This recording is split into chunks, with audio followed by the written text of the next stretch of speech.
Chapter 10. The Man of the Seas. It was the commander of the vessel who thus spoke. At these words, Ned Land rose suddenly.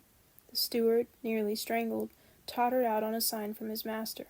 But such was the power of the commander on board, that not a gesture betrayed the resentment which this man must have felt towards the Canadian. Conseil, interested in spite of himself, I, stupefied, awaited in silence the result of this scene. The commander, leaning against the corner of a table with his arms folded, scanned us with profound attention. Did he hesitate to speak? Did he regret the words which he had just spoken in French? One might almost think so. After some moments of silence, which not one of us dreamed of breaking, "Gentlemen," said he, in a calm and penetrating voice, "I speak French, English, German, and Latin equally well. I could, therefore, have answered you at our first interview, but I wished to know you first, then to reflect. The story told by each one, entirely agreeing in the main points, convinced me of your identity. I know now that chance has brought before me M. Pierre Aronnax, professor of natural history at the Museum of Paris, entrusted with a scientific mission abroad, Conseil, his servant, and Ned Land, of Canadian origin, harpooner on board the frigate Abraham Lincoln of the Navy of the United States of America." I bowed assent. It was not a question that the commander put to me, therefore there was no answer to be made. This man expressed himself with perfect ease, without any accent. His sentences were well turned, his words clear, and his fluency of speech remarkable. Yet I did not recognize in him a fellow countryman. He continued the conversation in these terms. "You have doubtless thought, sir, that I have delayed long in paying you this second visit. The reason is that, your identity recognized, I wish to weigh maturely what part to act towards you. I have hesitated much. Most annoying circumstances have brought you into the presence of a man who has broken all the ties of humanity. You have come to trouble my existence." "Unintentionally," said I. "Unintentionally," replied the stranger, raising his voice a little. "Was it unintentionally that the Abraham Lincoln pursued me all over the seas? Was it unintentionally that you took passage in this frigate? Was it unintentionally that your cannon balls rebounded off the plating of my vessel?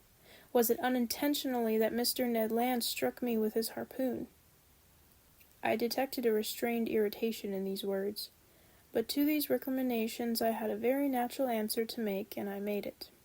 "Sir," said I, "no doubt you are ignorant of the discussions which have taken place concerning you in America and Europe. You do not know that divers accidents caused by collisions with your submarine machine have excited public feeling in the two continents. I emit the hypotheses without number by which it was sought to explain the inexplicable phenomenon of which you alone possess the secret. But you must understand that, in pursuing you over the high seas of the Pacific, the Abraham Lincoln believed itself to be chasing some powerful sea monster, of which it was necessary to rid the ocean at any price." A half-smile curled the lips of the commander. Then, in a calmer tone, "M. Aronnax," he replied, "dare you affirm that your frigate would not as soon have pursued and cannonaded a submarine boat as a monster?" This question embarrassed me, for certainly Captain Farragut might not have hesitated. He might have thought it his duty to destroy a contrivance of this kind, as he would a gigantic narwhal. "You understand, then, sir," continued the stranger, "that I have the right to treat you as enemies?" I answered nothing, purposely, for what good would it be to discuss such a proposition when force could destroy the best arguments? "I have hesitated some time," continued the commander. "Nothing obliged me to show you hospitality. If I chose to separate myself from you, I should have no interest in seeing you again. I could place you upon the deck of this vessel which has served you as a refuge. I could sink beneath the waters and forget that you had ever existed. Would not that be my right?" "It might be the right of a savage," I answered, "but not that of a civilized man." "Professor," replied the commander quickly, "I am not what you call a civilized man. I have done with society entirely, for reasons which I alone have the right of appreciating. I do not therefore obey its laws, and I desire you never to allude to them before me again." This was said plainly. A flash of anger and disdain kindled in the eyes of the unknown, and I had a glimpse of a terrible past in the life of this man. Not only had he put himself beyond the pale of human laws, but he had made himself independent of them, free in the strictest acceptation of the word, quite beyond their reach. Who then would dare to pursue him at the bottom of the sea, when, on its surface, he defied all attempts made against him? What vessel could resist the shock of his submarine monitor?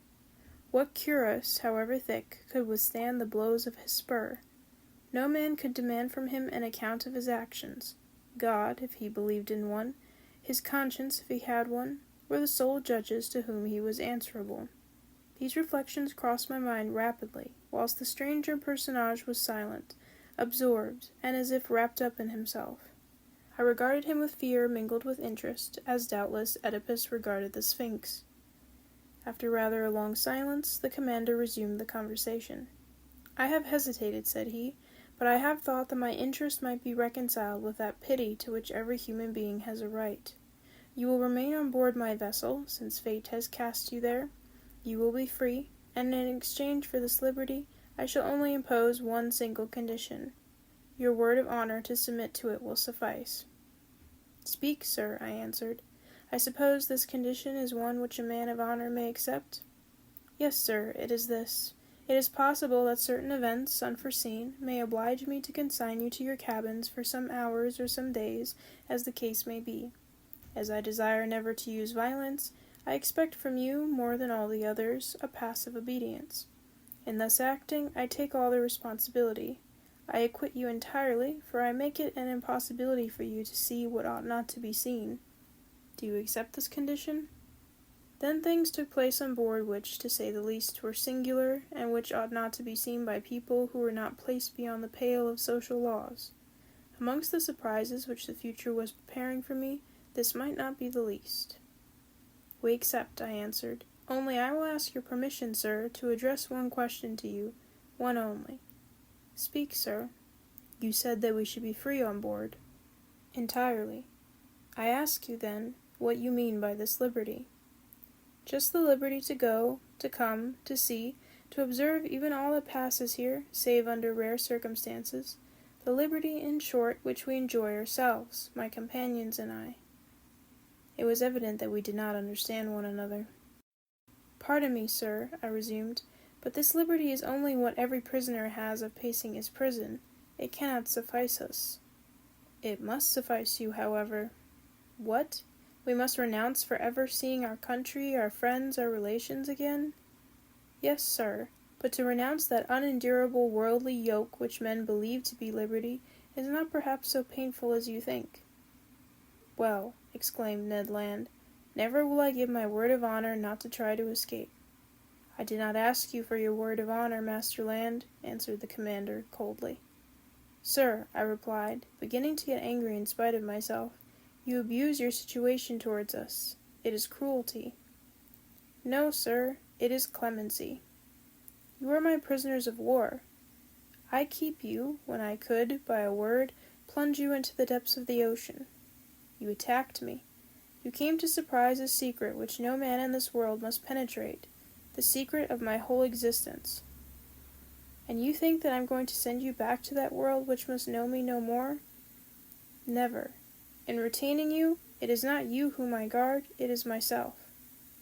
These words indicated a resolution taken on the part of the commander, against which no arguments would prevail. "So, sir," I rejoined, "you give us simply the choice between life and death?" "Simply." "My friends," said I, "to a question thus put there is nothing to answer, but no word of honor binds us to the master of this vessel." "None, sir," answered the unknown. Then, in a gentler tone, he continued, "Now, permit me to finish what I have to say to you. I know you, M. Aronnax. You and your companions will not, perhaps, have so much to complain of in the chance which has bound you to my fate. You will find amongst the books which are my favorite study the work which you have published on the depths of the sea. I have often read it. You have carried out your work as far as terrestrial science permitted you, but you do not know all. You have not seen all. Let me tell you then, Professor, that you will not regret the time passed on board my vessel. You are going to visit the land of marvels." These words of the commander had a great effect upon me. I cannot deny it. My weak point was touched.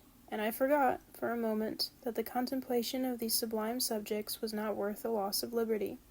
Besides, I trusted to the future to decide this grave question. So I contented myself with saying, "By what name ought I to address you?" "Sir," replied the commander, "I am nothing to you but Captain Nemo, and you and your companions are nothing to me but the passengers of the Nautilus." Captain Nemo called. A steward appeared. The captain gave him his orders in that strange language which I did not understand. Then, turning towards the Canadian and Conseil, "A repast awaits you in your cabin," said he. "Be so good as to follow this man. And now, M. Aronnax, our breakfast is ready. Permit me to lead the way."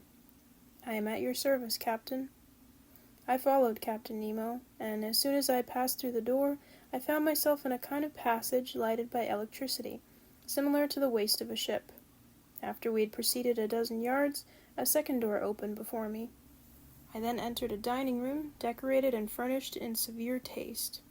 High oaken sideboards, inlaid with ebony, stood at the two extremities of the room, and upon their shelves glittered china, porcelain, and glass of inestimable value.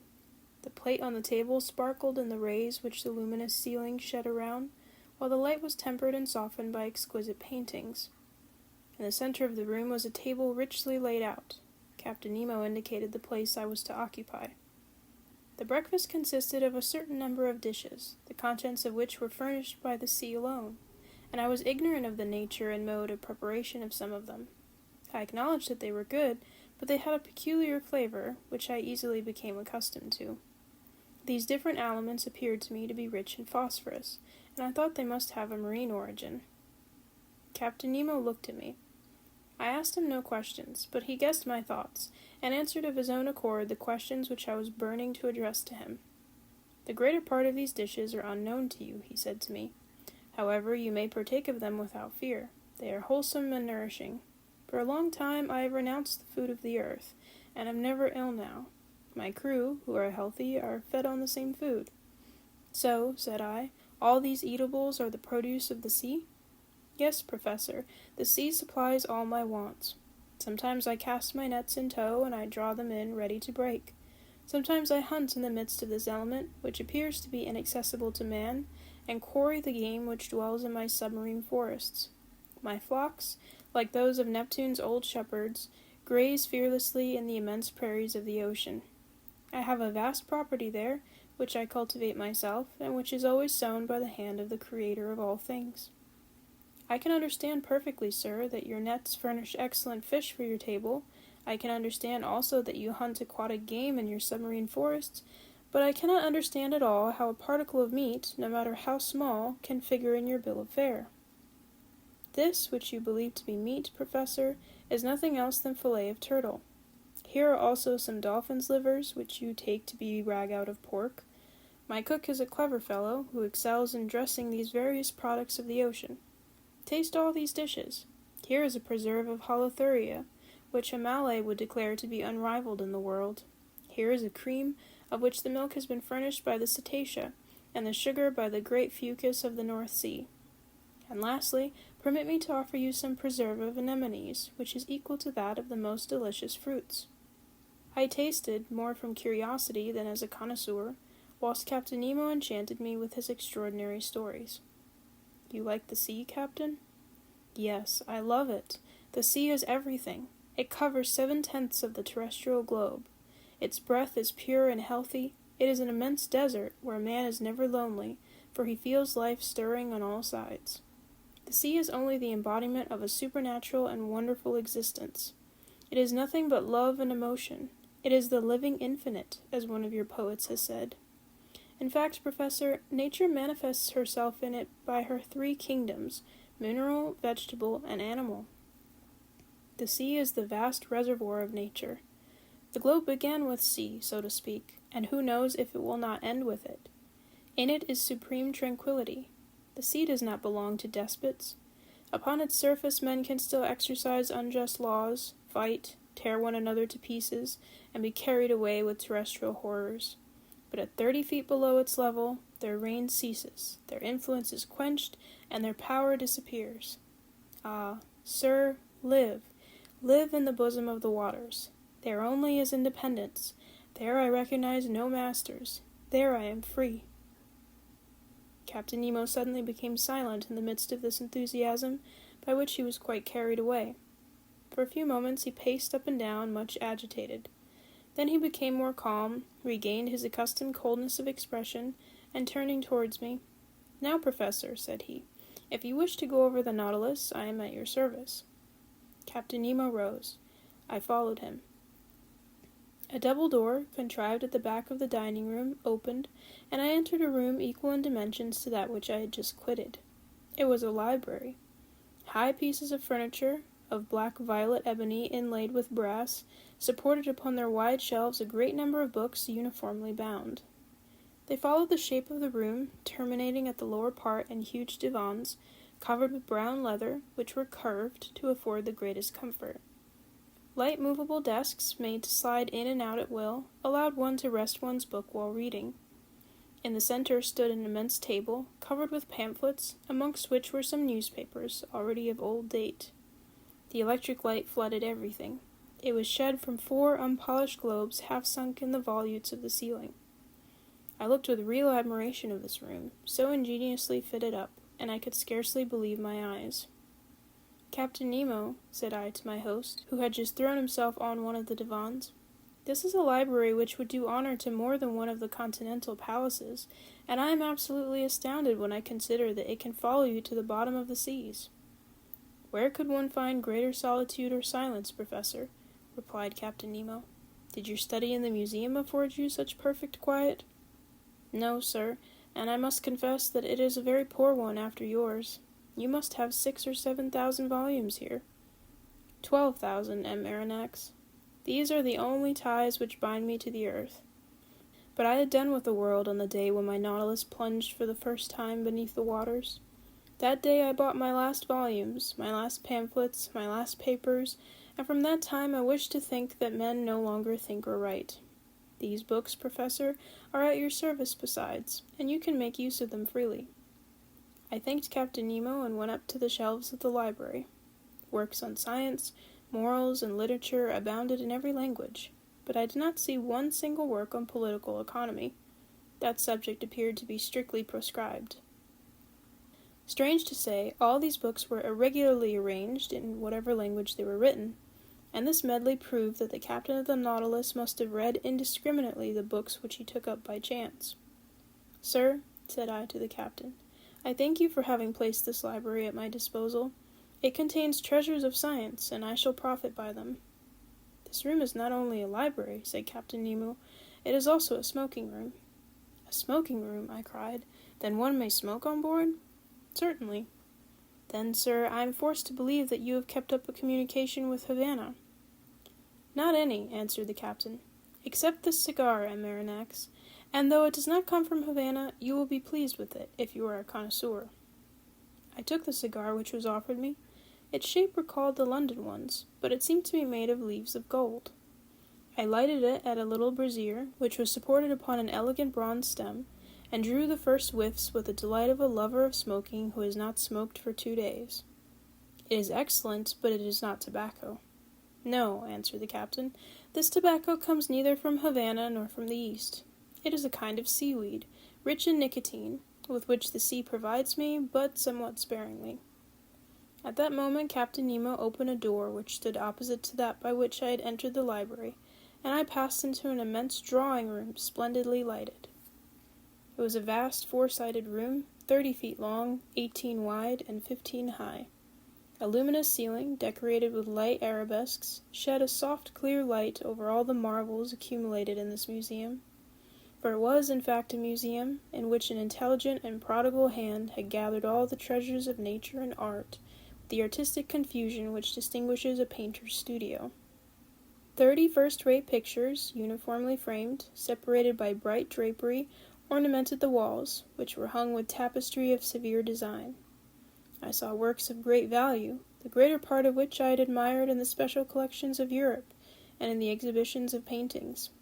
The several schools of the old masters were represented by a Madonna of Raphael, a Virgin of Leonardo da Vinci, a Nymph of Correggio, a Woman of Titan, an Adoration of Veronese, an Assumption of Murillo, a portrait of Holbein, a monk of Velasquez, a martyr of Ribera, a fair of Rubens, 2 Flemish landscapes of Teniers, 3 little genre pictures of Gerard Dow, Metsu, and Paul Potter, 2 specimens of Géricault and Proudhon, and some sea pieces of Bakhuyzen and Vernet.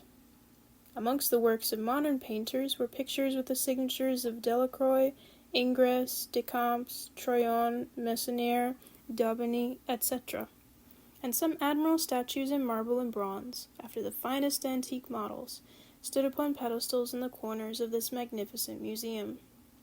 Amazement, as the captain of the Nautilus had predicted, had already begun to take possession of me. "Professor," said this strange man, "you must excuse the unceremonious way in which I receive you, and the disorder of this room." "Sir," I answered, "without seeking to know who you are, I recognize in you an artist." "An amateur, nothing more, sir. Formerly I loved to collect these beautiful works created by the hand of man. I sought them greedily, and ferreted them out indefatigably, and I have been able to bring together some objects of great value. These are my last souvenirs of that world which is dead to me. In my eyes, your modern artists are already old. They have 2,000 or 3,000 years of existence.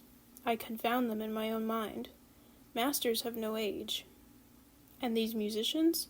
said I, pointing out some works of Weber, Rossini, Mozart, Beethoven, Haydn, Meyerbeer, Harold, Wagner, Auber, Gounod, and a number of others, scattered over a large model piano organ which occupied one of the panels of the drawing-room. "These musicians," replied Captain Nemo, "are the contemporaries of Orpheus, for in the memory of the dead all chronological differences are effaced. And I am dead, Professor, as much dead as those of your friends who are sleeping 6 feet under the earth." Captain Nemo was silent and seemed lost in a profound reverie. I contemplated him with deep interest, analyzing in silence the strange expression of his countenance. Leaning on his elbow against an angle of a costly mosaic table, he no longer saw me. He had forgotten my presence. I did not disturb this reverie and continued my observation of the curiosities which enriched this drawing-room. Under elegant glass cases, fixed by copper rivets, were classed and labeled the most precious productions of the sea which had ever been presented to the eye of a naturalist.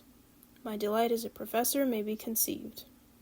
The division containing the zoophytes presented the most curious specimens of the 2 groups of polypi and echinoderms. In the first group, the tubivores were gorgons arranged like a fan, soft sponges of Syria, ices of the Moluccas, penatules, and admirable virgularia of the Norwegian seas, variegated umbelluri, aliconare, a whole series of madrepores, which my master Milne Edwards has so cleverly classified, amongst which I remarked some wonderful Flavelinae oculinae of the island of Bourbon, the Neptune's car of the Antilles, superb varieties of corals. In short, every species of those curious polypi of which entire islands are formed, which will one day become continents. Of the echinoderms, remarkable for their coating of spines, asteri, sea stars, pentacrinae, comotules, asterophons, echini, holothuri, etc., represented individually a complete collection of this group. A somewhat nervous conchiliologist would certainly have fainted before other more numerous cases in which were classified the specimens of mollusks. It was a collection of inestimable value, which time fails me to describe minutely. Amongst those specimens I will quote from memory only the elegant royal hammerfish of the Indian Ocean, whose regular white spots stood out brightly on a red and brown ground, an imperial spondyle, bright-colored, bristling with spines, a rare specimen in the European museums. I estimated its value at not less than 1,000 pounds. A common hammerfish of the seas of New Holland, which is only procured with difficulty. Exotic Bucardia of Senegal, fragile white bivalve shells, which a breath might shatter like a soap bubble. Several varieties of the Aspergillum of Java, a kind of calcareous tube edged with leafy folds, and much debated by amateurs. A whole series of trocchi, some a greenish-yellow, found in the American seas, others a reddish-brown, natives of Australian waters, others from the Gulf of Mexico, remarkable for their imbricated shell, stellari found in the southern seas, and last, the rarest of all, the magnificent spur of New Zealand. and every description of delicate and fragile shells to which science has given appropriate names. Apart, in separate compartments, were spread out chaplets of pearls of the greatest beauty, which reflected the electric light in little sparks of fire. Pink pearls torn from the pinna marina of the Red Sea, green pearls of the haliotide iris, yellow, blue, and black pearls, the curious productions of the divers mollusks of every ocean, and certain mussels of the watercourses of the north. Lastly, several specimens of inestimable value which had been gathered from the rarest pintadines. Some of these pearls were larger than a pigeon's egg, and were worth as much, and more than that, which the traveler Tavernier sold to the Shah of Persia for 3 millions, and surpassed the one in the possession of the Imam of Muscat, which I believe to be unrivaled in the world. Therefore, to estimate the value of this collection was simply impossible. Captain Nemo must have expended millions in the acquirement of these various specimens, and I was thinking what source he could have drawn from, to have been able thus to gratify his fancy for collecting, when I was interrupted by these words. "You are examining my shells, Professor? Unquestionably they must be interesting to a naturalist, but for me they have a far greater charm, for I have collected them all with my own hand, and there is not a sea on the face of the globe which has escaped my researches. I can understand, Captain, the delight of wandering about in the midst of such riches. You are one of those who have collected their treasures themselves. No museum in Europe possesses such a collection of the produce of the ocean. But if I exhaust all my admiration upon it, I shall have none left for the vessel which carries it. I do not wish to pry into your secrets, but I must confess that this Nautilus, with the motive power which is confined in it, the contrivances which enable it to be worked, the powerful agent which propels it, all excite my curiosity to the highest pitch. I see suspended on the walls of this room instruments of whose use I am ignorant. You will find these same instruments in my own room, Professor, where I shall have much pleasure in explaining their use to you. But first come and inspect the cabin which is set apart for your own use. You must see how you will be accommodated on board the Nautilus." I followed Captain Nemo, who, by one of the doors opening from each panel of the drawing-room, regained the waist. He conducted me towards the bow, and there I found, not a cabin, but an elegant room, with a bed, dressing-table, and several other pieces of furniture. I could only thank my host. "Your room adjoins mine," said he, opening a door, "and mine opens into the drawing-room that we have just quitted." I entered the captain's room. It had a severe, almost a monkish aspect. A small iron bedstead, a table, some articles for the toilet, the whole lighted by a skylight. No comforts, the strictest necessaries only. Captain Nemo pointed to a seat. "Be so good as to sit down," he said. I seated myself, and he began thus.